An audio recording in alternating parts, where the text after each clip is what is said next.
Good morning. Welcome and thank you for joining us for week 4 of our Northern Light Health Business to Business Zoom conference. Helpful tips for facility modifications, personal protective equipment, and resiliency. I'm Karen Hawks, Vice President of Operations for Northern Light Beacon Health, and I'll be your moderator for the next hour. Our focus today is a direct response to our conference survey and topics attendees are seeking guidance on. We are partnering with you to help you implement a safe return to business. Opening the doors to businesses is good for all of Maine, and we are committed to facilitating this Zoom session for as long as they are helpful for our communities. If this is your first time attending, here's a little about who we are. Northern Light Health is a 10-hospital system with more than 12,000 employees, and our more than 125 locations throughout the state of Maine. We are screening thousands of employees, patients, customers, and visitors as they walk through our doors, and we have policies and protocols to keep them safe and healthy. We want to share what we have learned with you. Safety is our #1 priority every day, not just in our hospitals, but also in our administrative and financial offices, our retail pharmacies, food services, walk-in care services, and many more services just beyond the bedside. We are working through many of the same issues you are, and we hope our experiences can help you. Before we get started, I need to read our legal disclosure. The coronavirus pandemic is an ongoing, continuously evolving situation. Northern Light Health encourages everyone to follow federal and state governmental guidance and mandates. Northern Light Health does not know the particulars of your situation, so the information presented today is general in nature and is based upon Northern Light Health's own experience, which may or may not apply in your specific situation and which may be revised as we learn more about the coronavirus. Accordingly, following any guidance Northern Light Health presents today in no way guarantees that you, your employees, and/or your customers and clients will not contract or spread coronavirus. Please use the chat function to ask questions today. You can do this anytime during the conference when questions come to mind, and I'll do my best to help get all the questions answered as soon as our panelists are done sharing their expertise. Also, to help us get more detail on how we can best support your efforts, we will be emailing you a 5-question survey following today's Zoom conference. I encourage you to take a moment and let us know if this information is helpful and what topics you would be interested in hearing more on in the future. With that said, I am very excited to introduce to you today panelists. First is Jeff Sheeter, Director of Real Estate and Property Management at Northern Light Health. Jeff has nearly 3 decades of experience that includes implementing innovative solutions that meet the needs of our employees and customers while prioritizing safety and efficiency. Welcome to Mary McCarthy, Director of Value Sourcing and Procurement Supply Chain at Northern Light Health. Mary's more than 25 years experience as a nurse, including adult and pediatric clinical care, give us a great advantage when securing important PPE to meet the needs of our employees across our healthcare system. And our third panelist is Angela Felicia, a licensed social worker and manager of Healthy Life Resources at Northern Light Acadia Hospital. Angela will share tips on how to support a resilient workforce during these very challenging times. And Dr. Jim Jarvis will be joining us with an update on testing and the latest CDC guidelines for safely managing during this pandemic. So Jeff Jeter will get us started. Jeff, personally, I know what a balancing act your job has been these past few months as you prepare safe workspaces that take into account social distancing requirements. What do people need to keep in mind to do this work? Great. Well, thank you for that introduction, Karen. So I'm going to be speaking today about the guidance I've received from our infection control team that I believe many of you have heard on previous calls, and how we can apply that to non-clinical office work environments. So quickly as background, many of you know we have many hundreds, close to 1,000 non-clinical administrative office people, particularly in Greater Bangor. And they sit in workstations.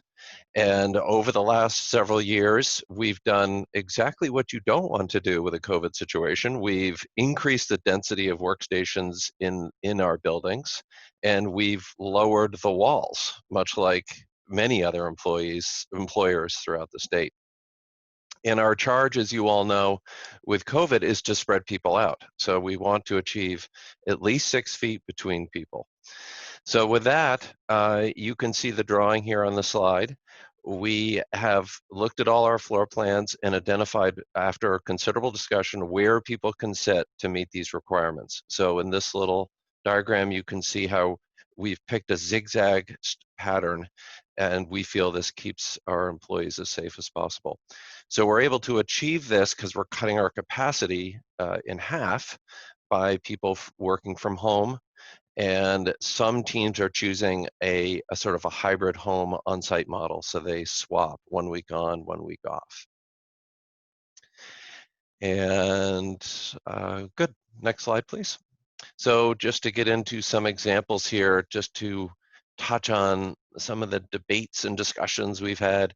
We call this a U-shaped workstation. They basically have a U-shape on the left and what we kind of fondly call a school bus on the right. So on the left, this is actually a rare example of when a U-shape will work, because these are 4-foot counters here and here, and the employee is facing towards this phone and this phone.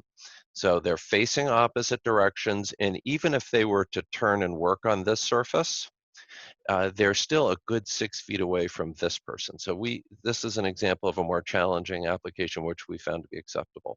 Here, however, you might think this is okay because both employees are facing in the same direction, but if this employee was working, say, on this side table for some time, and this employee standing right here, even with a mask on for an extended period of time, that could definitely be a source of infection. So we don't find that acceptable. So next slide. So what does the work environment look like?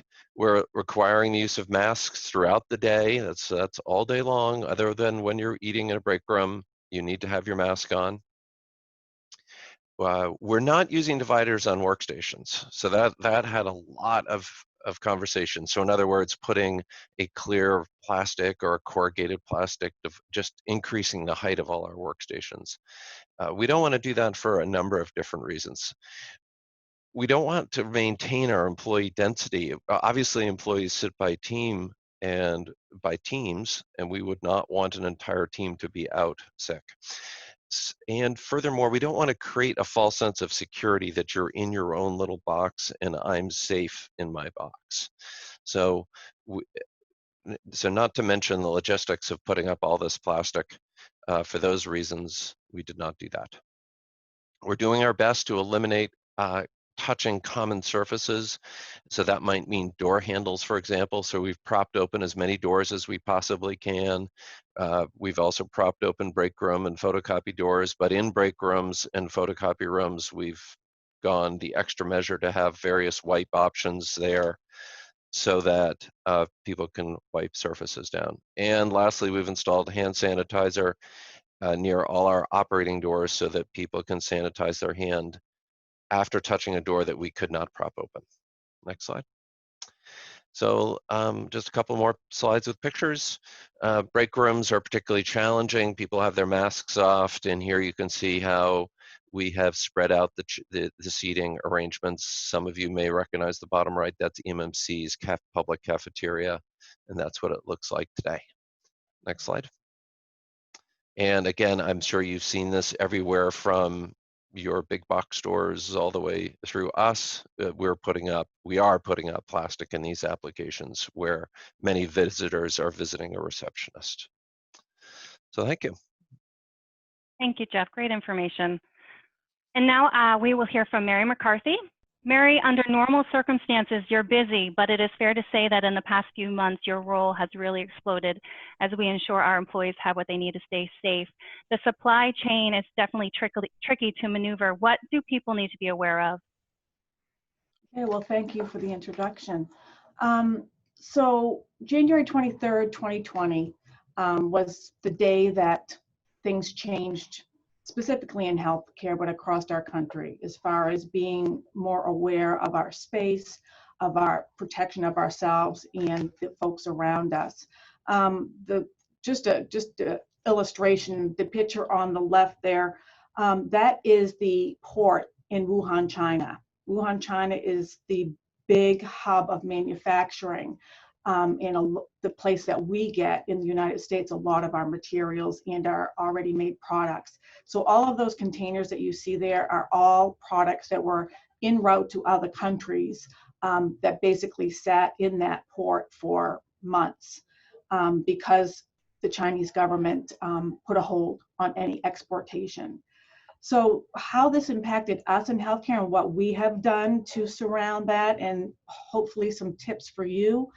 All of our PPE supplies, so our face masks, our isolation gowns, head and shoe protection, gloves, hand sanitizer, and all the raw materials that are used to make these products. So the raw material may be made in China and then brought over to the United States, where then it's assembled and then put out for sale. We have become very reliant upon them for a lot of these products.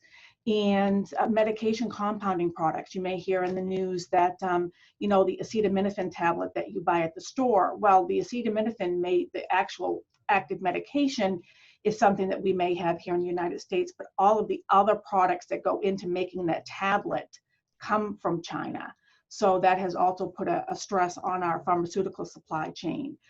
We have had to reach out to over 250 vendors to secure PPE products and products to protect our community, our patients, and our staff while caring and interacting with each other. And we've tried to vet all the companies that we work with, but unfortunately, there are some bad people that take advantage of these hard times, and there's a lot of counterfeiting going on out there. I just want to make you aware of some scams that we have encountered and that you should be aware of when you're trying to find PPE to protect your customers, yourselves, and your employees. Charity scams. There's a lot of folks going out there and trying to get money, and they're selling themselves as, helping with such and such an organization to provide safe environments and PPE. The online shopping scams, so that you might be getting emails into your inbox that don't look or feel quite right, that you don't recognize the company or the sender. Just delete those. If you see the illustration on the right, any email that comes through, look for misspellings in the title line, grammatical errors or poorly formed sentences in the message. This looks like it's coming from the World Health Organization, but actually it is somebody doing a scam, and the minute that you hit on that link of safety measures, it's going to probably put a virus into your server, into your system, that a lot of times it's extremely hard to get rid of. Do not take any phone calls, and please alert your staff. There's folks calling and saying that they are gathering some information about, COVID trending or source control or tracking. None of these reputable organizations will ask you for personal information over the phone. Robocalls. A lot of times you probably are getting increased spam and that sort of thing. So just keep your do not call lists up to date as much as possible. And there are additional functionality with our phones nowadays where we can block numbers. So if you're seeing those same numbers come up over and over again. And social media, you may receive friend requests or private messages from individuals saying, hey, I've got these personal, the big one is masks. We've got these protective masks. We've got a large abundance of them. The concern with that is if they're not a reputable company and they have not gone through the proper vetting process to ensure that their product is safe for use, some of these masks have contained fiberglass and other dangerous products that are just not safe for you, your customers, your staff, or any of us to be using. So please, if you're not friends with them or acquaintances, or something is not recognizable to you as the norm, just delete it. That's the safest way to go. If that person really knows you and needs to get in touch with you, I'm sure they have different modalities to do so. So in order to kind of see what is reputable and what is not, you can always go to the FDA website. These are our gold standards. The FDA, the CDC, they're going to give you the most up-to-date information. For example, within the last couple of days, the FDA sent out some very important information about companies that were manufacturing hand sanitizer. And unfortunately, it was promoting that the hand sanitizer was 70% isopropyl alcohol, when in fact it was methylene alcohol. So that is toxic to our children. So we really need to be aware of where we're getting our supplies. You need to be very diligent, and sometimes it's hard to find out about those companies. If you need to find out additional information, I've provided some information here. And if you have somebody that seems like they're a danger to our community or to your businesses, you can report them by going to this website. And the FDA does very strict investigations on these companies and puts fines on them and shuts them down in some circumstances if they are fraudulent. Also, price gouging. Price gouging is huge, and we have run into that, and we have had to pay, something that we pay 19 cents each for, we're paying up to $3.50 each for. And that's, the FDA is looking into that as well and holding businesses accountable. But it's really just a very unreliable market right now. So a couple of links that I wanted to share with you to find out additional information if you so choose.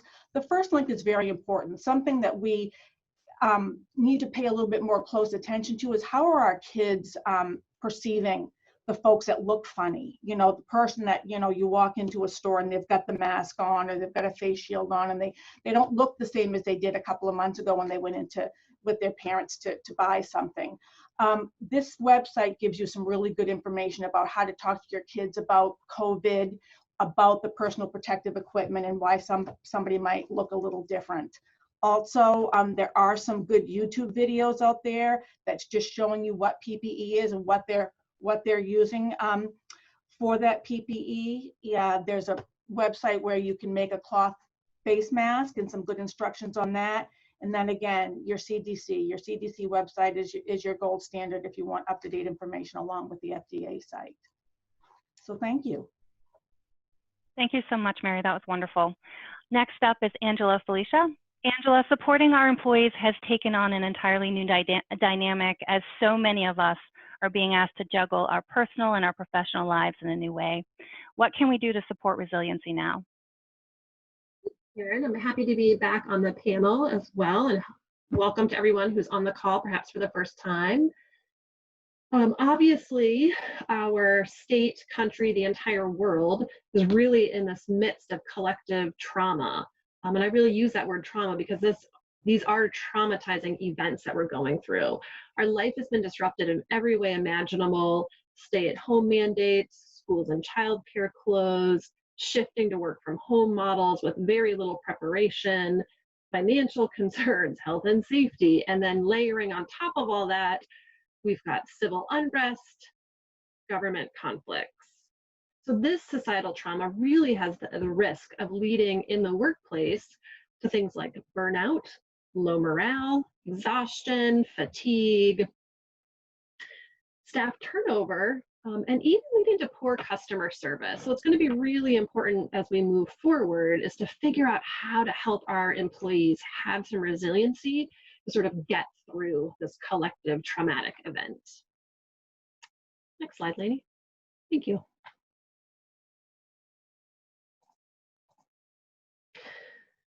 So this stress, this worry, this anxiety is certainly permeating all aspects of our life. Our normal methods of coping with these types of stressors might also have been disrupted. We're not able to necessarily go to the movies, go out to eat, socialize in the way we used to be able to do. So we need to figure out new ways to manage some of those things. Our normal work life and work procedures have all been disrupted. Plexiglass, 6-foot distancing, curbside pickup, normal service delivery, all of these things have been disrupted. So really trying to figure out how to develop that resiliency, or as we're defining it, the ability to adapt to a crisis and change with integrity, compassion, and respect. Typically, when we think of resiliency, we might think of it in terms of the individual being physically, mentally, emotionally adaptable. developing sort of stamina, strength. Perhaps you've even heard that word grit, grittiness. Organizations, however, can also develop resiliency, adapting and changing as the world around us sort of abruptly changes. These all sound like attributes that we would want, obviously, particularly as we're in the midst of this extremely difficult situation. So how do we foster this? There's several ways we can foster this types of resiliency, both from an individual employee perspective and then also from a company-wide perspective. Next slide, Lainey. Thanks. So to develop resilience in the workplace, it will really help to focus on a comprehensive plan that does consider physical, mental, and organizational or structural steps to build resiliency. So focus on overall wellness is more important than ever. So investing in, encouraging employee wellness is going to be critically important to increase that physical stamina, but then also that mental stamina as well. So many of us are feeling tired, fatigued, exhausted. I know even for me personally, this is something that my friends and I talk about a lot. I talk about this a lot with colleagues, just kind of how exhausting all of this is. I like to say that, of course, the cure for exhaustion and fatigue is rest. So consider ways you can offer rest breaks, even if it's additional rest breaks for your employees. And then, of course, model taking breaks for your employees. People will tend to do what their leaders are doing, and if you take those breaks, your employees will also recognize that it's an okay thing to do so. This morning, we've heard about some tips in regards to creating physically safe workstations. Equally important is to consider how these changes will both feel for your staff and how they'll be perceived by your staff. Because remember, perception is reality. You'll also notice how most of these tips blend together. These traits, strategies, tips are really not intended to be done in a vacuum, sort of one at a time.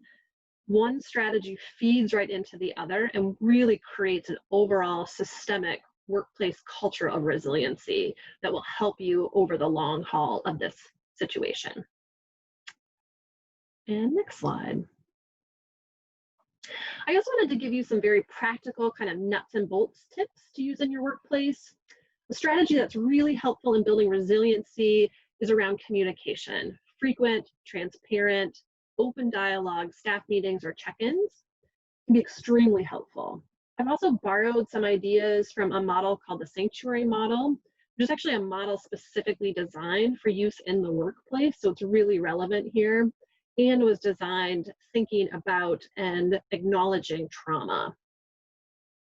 So the strategy does have a clever acronym, SELF, so it makes it a little bit easier to pay attention to and remember. It does focus on safety, both physical and mental. It encourages that we sort of acknowledge that we're all in the midst of crisis. We don't want it to turn into that pink elephant in the room that no one's talking about. That actually is less helpful. We want to actually say, yes, this is very stressful and traumatizing. So acknowledging that. And then also acknowledging emotions. We don't typically talk about emotions in the workplace. In fact, we're trained throughout our professional life not to do that.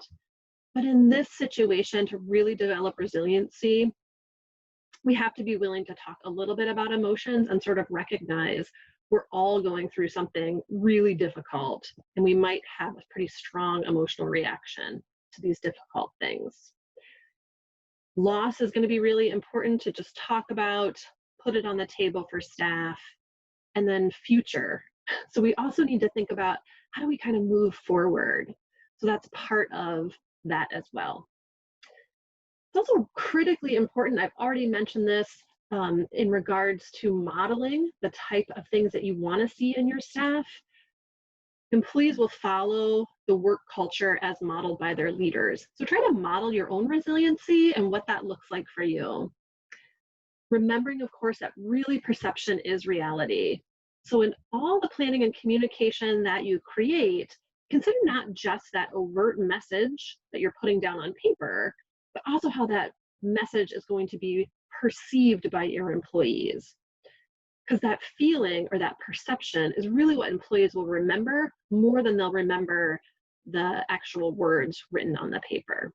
We do have a Q&A session coming up. I've seen that a couple folks have already chatted, so I'm happy to take questions or comments in that Q&A session. Thanks, everyone. Thank you, Angela. It is now my pleasure to welcome back Dr. Jim Jarvis this week, who will provide us with a brief update on the dynamic guidelines for testing. Good morning, and thank you for having me back today. As I say each week, this has been an ever-changing strategy for us, and continues to be somewhat conflicting. So it's important for us to get those message out. Northern Light Health, as well as the other major health systems in the state, have all continued to try to expand out their testing capabilities. We continue to focus in on clinical settings where we feel that the tests are most valuable, that being individuals who are symptomatic, those who have had significant exposure, particularly those who are in healthcare fields or are living in congregate living situations, or are first responders. The state of Maine continues to expand its ability to run tests. However, it has not been able to expand its capability in collecting those tests, and so is relying on third-party agencies to be able to do that for us. But the biggest question that we usually get asked is, what's the utility of testing and what should we be doing in our own workplaces? And that, again, continues to change and evolve. Right now, the recommendation is that routine screening tests, when we're talking about those nasal swabs or saliva tests to see if somebody has an active infection, is not really a good strategy for helping to protect us and the population in general, and more importantly for your employees, clients, and guests. And why is that? And that's because it's only a single snapshot in time. It tells us that at this moment, you may or may not have viral elements that the test tests for. We also know that people who test negative does not necessarily mean that they do not have the virus. It might mean that they have just not had enough of the virus to cause the test to come back positive. In a recent case in one of our healthcare situations, there was an individual who had tested appropriately, tested negative. All precautions were taken. 12 days later, after this individual had been in isolation and very limited contact with the outside world, that particular individual tested positive, had symptoms, and then required massive testing of the other people that were in that same situation. And so that's the cause and concern that we have to talk about with testing, is that sometimes testing with a negative result may give a false sense of security that, oh, everything's okay, so we don't have to do those other things that are important. Such as wearing face coverings when social distancing is hard or limited, wearing face coverings when we're going to be in an indoor setting with other individuals for a prolonged period of time, and making sure that we are washing our surfaces down and using good hand hygiene practices to help limit things. I'm going to place in the chat room an email or a web link to the CDC's guidance on colleges and universities, where they are currently recommending that they do not use routine PCR or antigen-based testing on students and faculty returning to school in the fall. In it, it also gives some great reasons and rationale as to why that is the recommendation to not do that I think is applicable for many industries as well. And so I'm going to put that in there now. And with that, we'll open up for questions. Wonderful. Thank you so much, Dr. Jarvis. So, as mentioned, we are at the question and answer portion of today's Zoom series. I'll do my best to get all of the questions answered. The first question is a follow-up question to you, Dr. Jarvis. We hear in the media and state briefings that testing has increased and that there are enough tests for everyone needing one. Why then the discrepancy in what you stated about testing capacity? Yeah, that's an excellent question, and I think it's probably one that we hear often, both when people reach out to us as a healthcare agency and then hear it out in our communities as well. While we have increased our capabilities of testing, one of the struggles we continue to have is around supply chain. Mary gave a great description of why we are challenged in supply chain, and that is no different for our testing capabilities than it is for, say, our PPE, our medications, or other areas that we are struggling.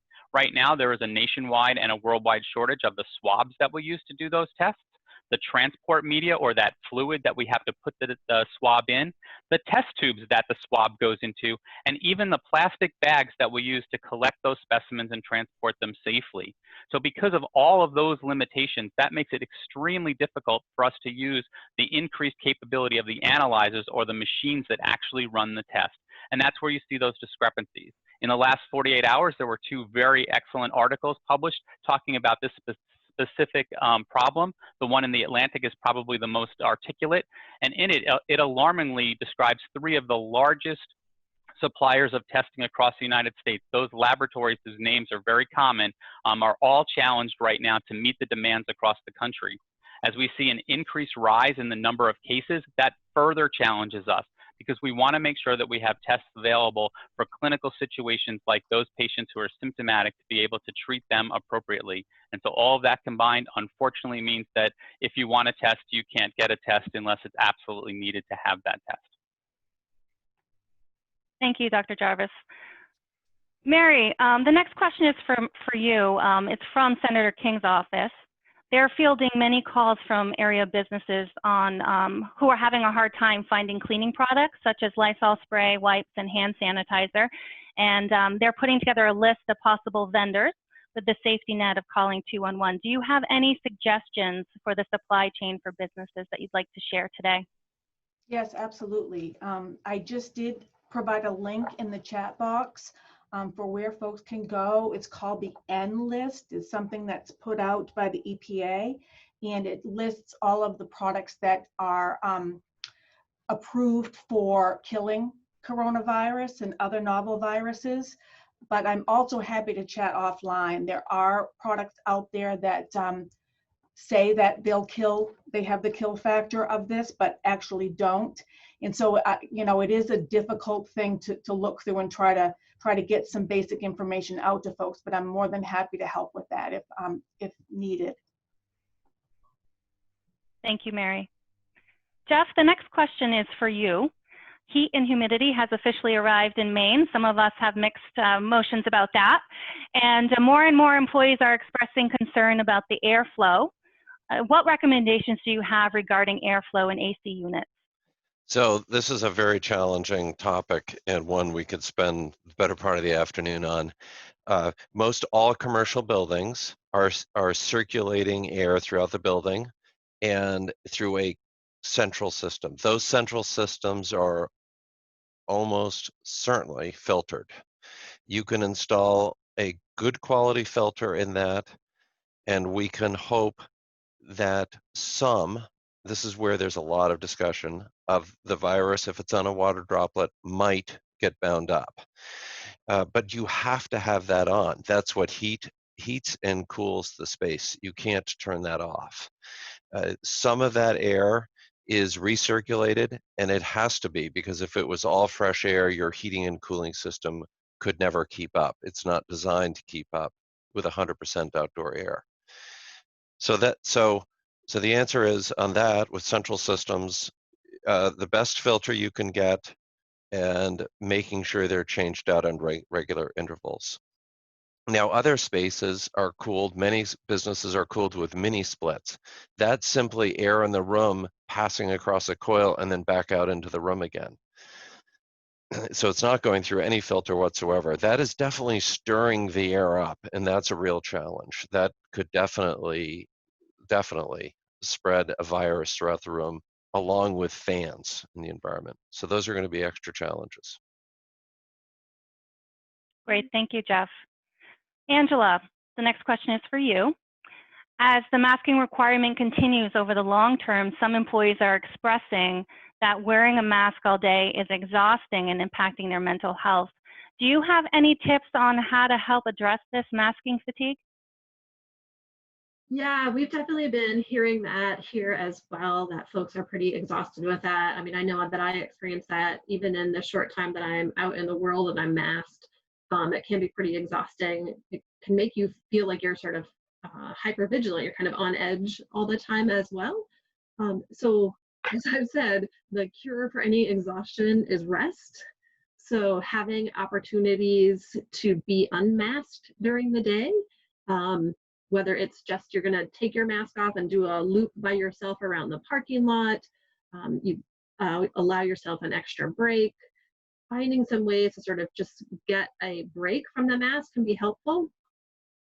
Also, I've been recently reading about some breathing techniques in regards to breathing before putting the mask on to sort of get yourself in a more calm place. So there's some information about that, and I actually think I can find that link and put it in the chat box as well. That could be helpful for folks additionally. Wonderful. Thank you, Angela. Dr. Jarvis, a quick question for you. Could you explain why social distancing doesn't negate the need for a mask, at least from Northern Light Health's perspective? Yeah, that's a great question. So one of the things is, particularly when we're talking about indoor space, as Jeff just alluded to, that there will be some circulation of the air, and therefore there is that possibility that somebody coughs and sneezes in one direction, but because of airflow, it goes in another direction, and so there's that issue. I kind of liken that social distancing and masking is like in your car, wearing a seatbelt and having airbags. The seatbelt is the primary way to protect us in an accident, and that's what social distancing does. Having that separated space between us is the primary way that we can prevent the spread of the disease. But we know that that is not 100%. So facial coverings are like the airbag. They're the additional level of protection. However, doing one without the other it does not negate the need for the other one. And so we have to use them in concert to add to that protective effect. And so that's the reason why we still recommend face coverings, even when social distancing of greater than 6 feet is the norm, particularly when we're talking about those indoor spaces. Recently, the Goldman Sachs actually came up with their own report about face coverings and actually found that face coverings would be the single best solution we could do nationwide in order to reopen our economy and prevent us from having to close our economy like we're seeing in some of our southern states right now. That if we all were wearing face coverings, we would decrease the spread of the virus significantly to a point where we would actually be able to get back to more normal. We'd still have to wear those face coverings. And so again, it's that added protection. When airbags were added to cars, it actually decreased everyone's car insurance because the rate of injuries happened at a much lower rate, and therefore we actually saved money by adding airbags in addition to seatbelts as safety measures. So think about it that way. If we all wore face coverings, including social distancing, we may actually save some money on the economic side. And as we're talking to businesses, I think that's an important thing right now, as all of us are struggling financially. Absolutely. Thank you so much, Dr. Jarvis. I'm going to toss the next question to you, Jeff, and then I'll ask Dr. Jarvis if you have any recommendations as well from an infection prevention standpoint. One of the questions is from an employer who's in a factory setting where vented circulated air is not possible and fans are the relief for workers. Do you have any suggestions for those environments, Jeff? It's a tough one. Yeah, Dr. Jarvis, you may want to help me here. So we have, go ahead. I was just going to say, this is when you start talking about increased levels of personal protective equipment. So this might be an indication where not just a face covering, but needing to wear some kind of eye protection as well, something along the lines of a face shield. And if face shields are not available, then goggles that have been shown to decrease the transmission of droplets around the side that sometimes safety glasses do not offer that level of protection. So again, each situation is going to be unique and needs to be evaluated for that safety. And certainly we have some infection control specialists that can help and assist in that, including through our work health department here at Northern Light. The other thing that you may do is try to think about other ways that you can increase circulation of outside air into that. And so if that means, is it a factory where it is safe to have the doors to the outside open? We have found that we've been doing that a little bit more here, even in healthcare, where in the past we would have probably been completely alarmed about keeping our outside doors and/or windows open. But we have found that has been an infection control measure as well. And so again, looking at your unique situation, sometimes you have to just be more creative than what you had been before. Thank you so much. Mary, as a follow-up to that, we have a question about what employers should consider when purchasing eye protection, particularly goggles. And secondly, do you have any recommendations for cleaning the eye protection?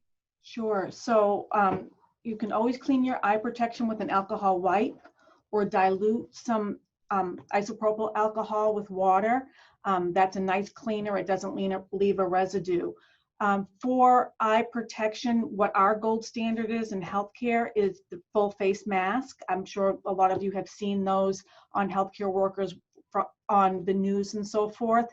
And if you're looking for goggles, I would really recommend trying them on.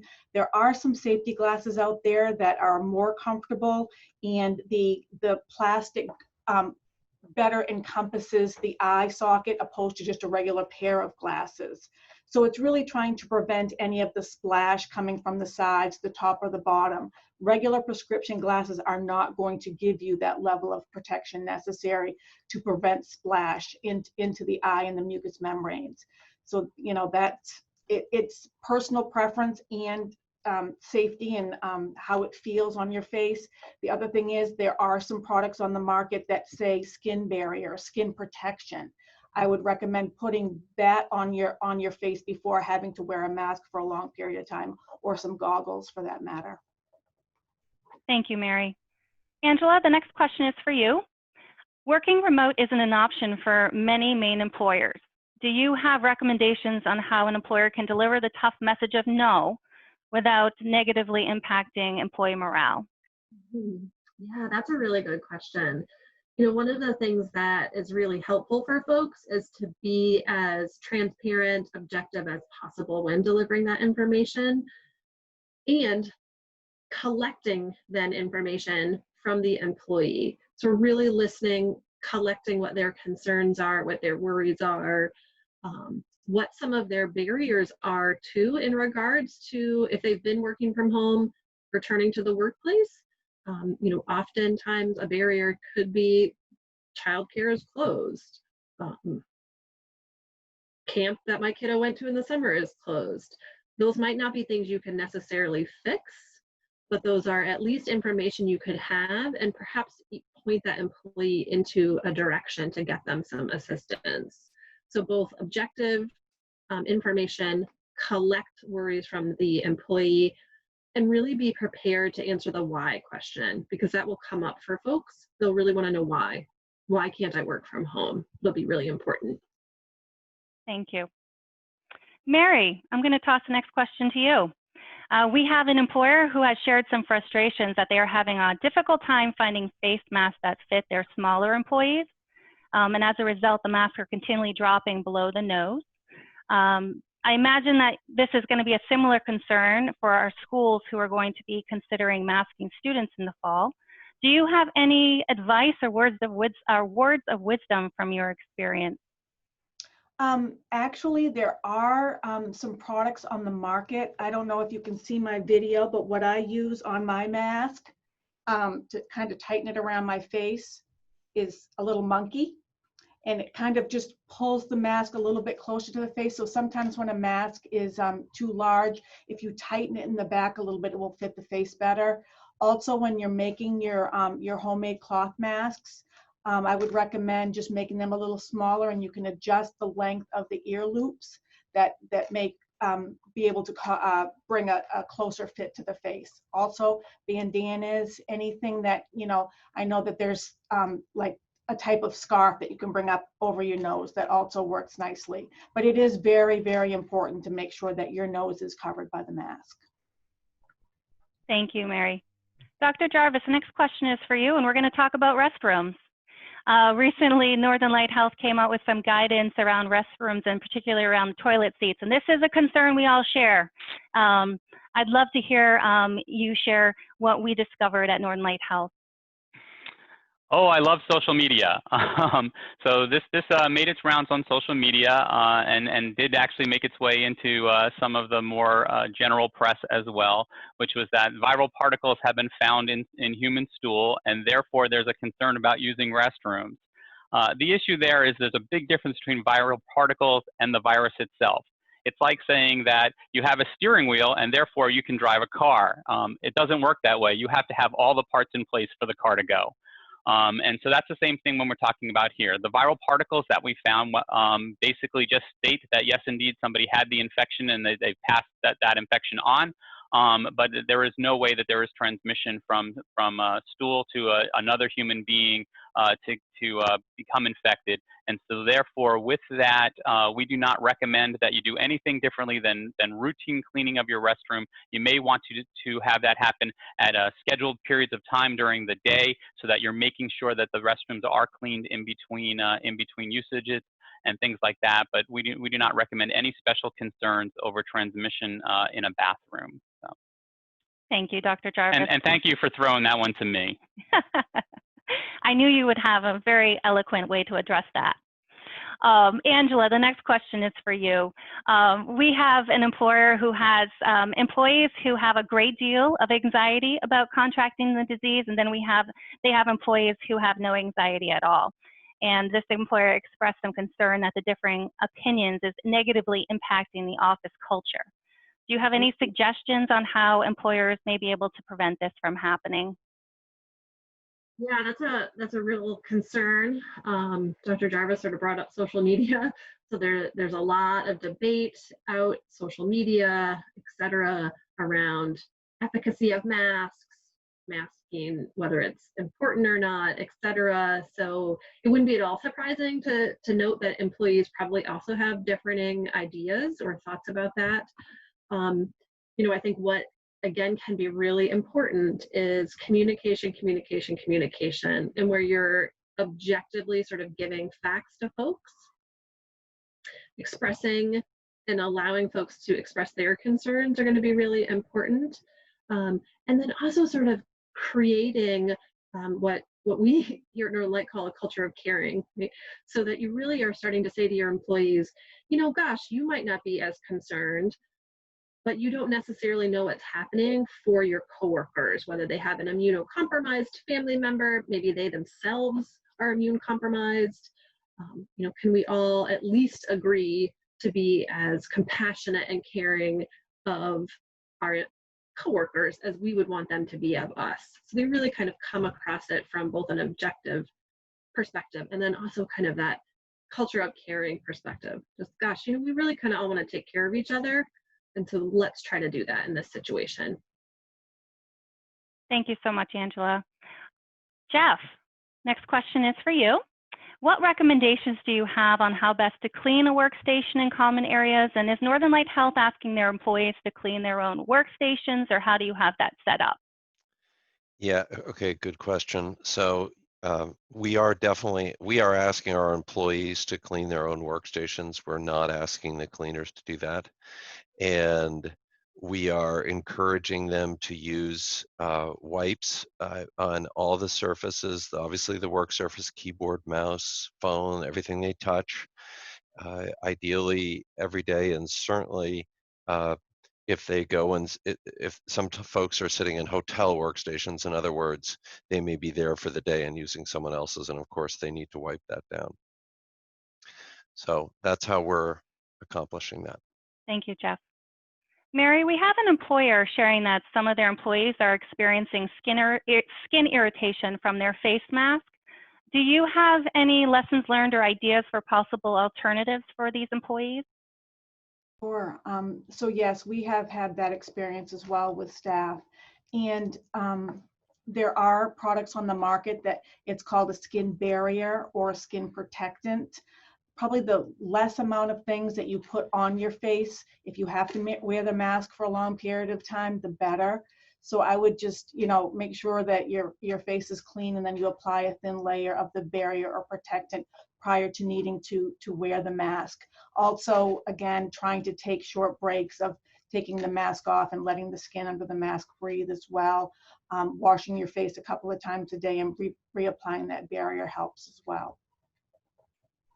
Thank you, Mary. Dr. Jarvis, the next question is for you.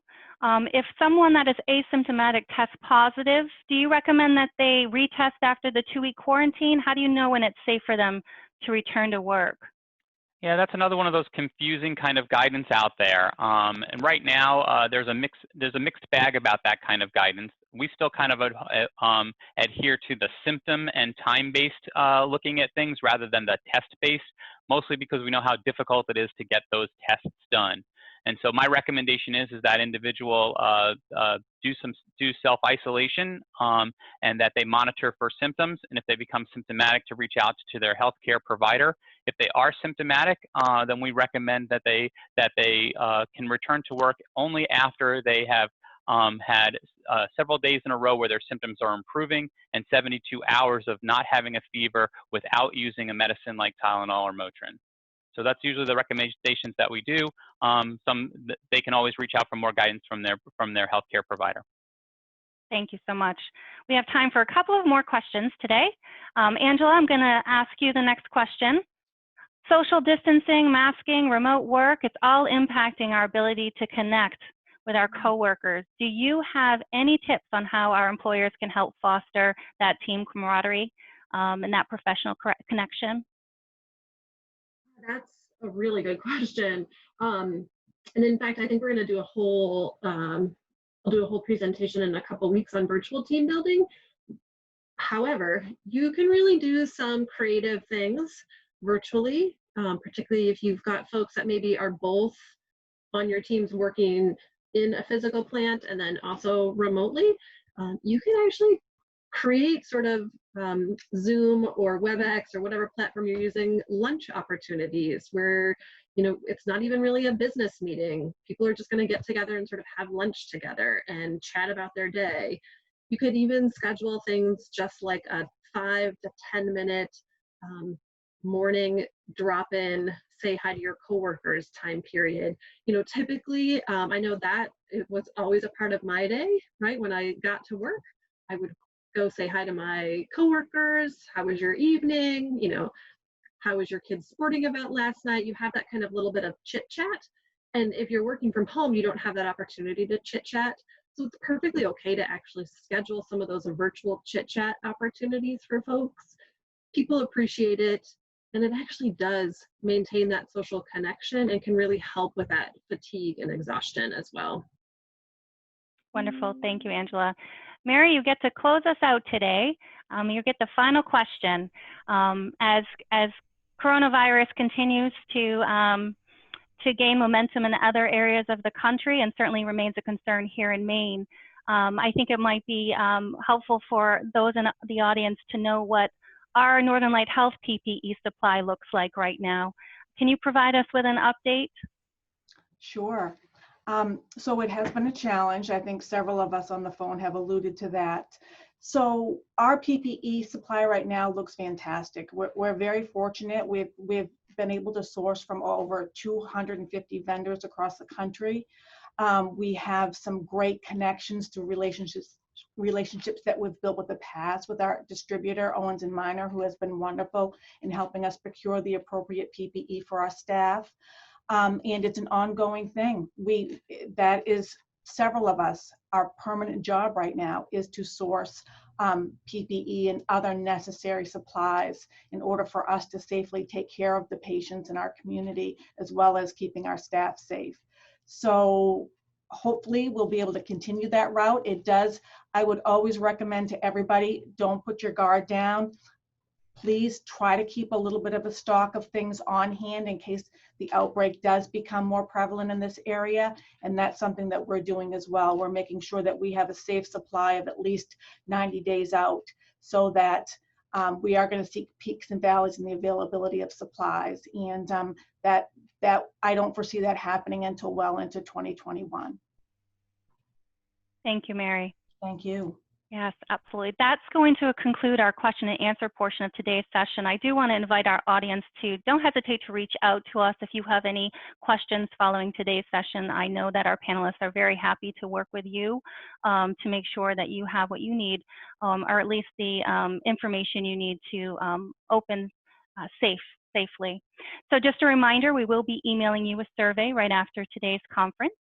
Please be sure to give us your feedback so we can continue our conversation and collectively and safely reopen Maine. We hope you found the last hour good use of your time and you were able to identify some useful tips that, to apply to your business.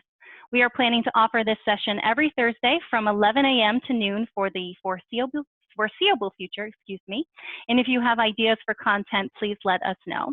We will send you the registration link along with the topics for next week's Zoom conference.